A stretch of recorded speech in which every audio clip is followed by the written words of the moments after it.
ఇలా బీసీలు అంటే కేవలం వాళ్ళకు ఏదో రైతు బంధు బారేస్తే అయిపోతుంది, వాళ్ళకు ఇందిరా మిల్లు రేషన్ కార్డు ఆశ చూపిస్తే అయిపోతుంది అని అనుకుంటారేమో.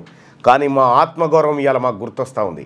78 సంవత్సరాలుగా మీరు నయవంచనకు ఈ పాలకులందరూ గురి చేస్తూనే ఉన్నారు. ఇక్కడ స్థానిక సంస్థల ఎన్నికల అడావిడి జరుగుతూ ఉంది. 42% రిజర్వేషన్ మీద మనం అంతా లొల్లి చేస్తూనే ఉన్నాం.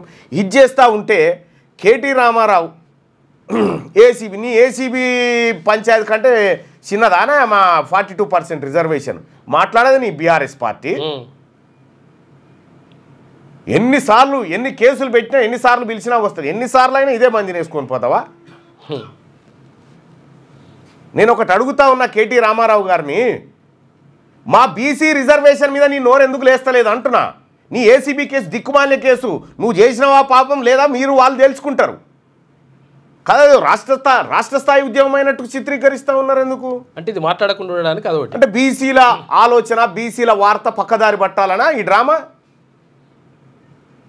బీఆర్ఎస్ పార్టీ మాకు 33% ఉన్న రిజర్వేషన్ను 23% తెచ్చి 10% మా నోట్లకైనా బుక్క గుంజుకపోయిన బీఆర్ఎస్ పార్టీ ఇలా ఏసీపీ కేసులని ఈయన ఒక్కని మీదనే ప్రపంచం మీద కేసులు పెట్టినట్టుగా, ఈయన యేసుక్రీస్తు అంతటి వాడైనట్టుగా చేయలేదా మీరు చేయలేదా? ఎన్ని పనులు చేసిరు, ఎంత మోసం చేసిరు, ఎంత లూటి చేసిరు తెలియదా మీ అంతరాత్మకు? మీరు భౌతికంగా మేము చేయలేదంటుండొచ్చు, లోపల మీకు అంతరాత్మ ఉంటుంది. తప్పు చెప్తున్నావు రామారావు, నాకు తెలియదా నువ్వు చేసిందని చెప్తా ఉంటుంది. ఎవరు చేయలే? కవిత స్కామ్లు చేయలేదా? హరీష్ రావు చేయలేదా? మీరు చేయలేదా? మీ నాయన చేయలేదా? ఎవరు చేయలే? అంటే మీ స్కాములకు జనమంతా జైలు కొట్టాలి. అరెస్ట్ చేస్తే పోతా అంటున్నావు కదా, ఒక చిన్న కేసు పెడితేనే హైకోర్టు కురికి స్టే కురుకుతూ ఉంటావు, నా మీద మాట్లాడొద్దని చెప్తా ఉంటావు, రకరకాలు చేస్తూ ఉంటావు. అరెస్ట్ చేస్తే నువ్వు వారం రోజులు కాదు కదా, 3 రోజులు కూడా ఉండలేవు. ఎన్నోసార్లు జైలుకు పోయిన చరిత్ర నువ్వు ఏడవ జైలుకు పోయినావు, చూపెట్టి ఆడికి పోయినావు చరిత్ర, మందిని జైలుకు పంపినావు.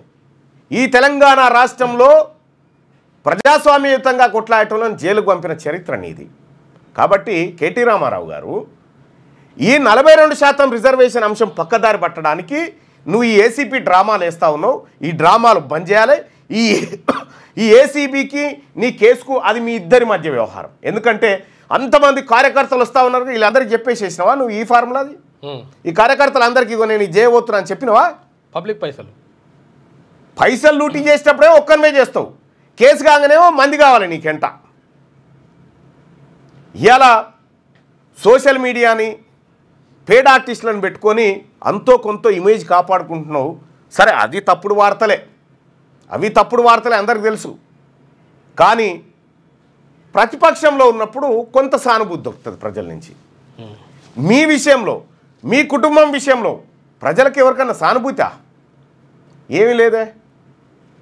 6వ తరగతి నుండి 10వ తరగతి విద్యార్థులకు గొప్ప అవకాశం. ఏపీ, తెలంగాణ మరియు సిబిఎస్ఈ విద్యార్థులకు ఎలాంటి అడ్మిషన్ ఫీజు లేకుండా సంవత్సరానికి కేవలం 1000 రూపాయలకే ఐఐటీ స్టాండర్డ్స్ తో ఆన్లైన్ ట్యూషన్స్ చెప్పబడును. 15 ఏళ్ల సుదీర్ఘ అనుభవం గల ఫ్యాకల్టీతో క్లాసులు నిర్వహించబడును. ఇప్పుడే ప్లే స్టోర్ నుండి ధర్మవాహిని యాప్ ని డౌన్లోడ్ చేసుకోండి. వివరాలకు సంప్రదించండి 7893051526.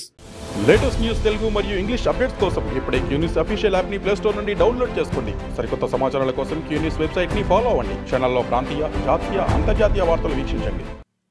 లైక్ చేయండి.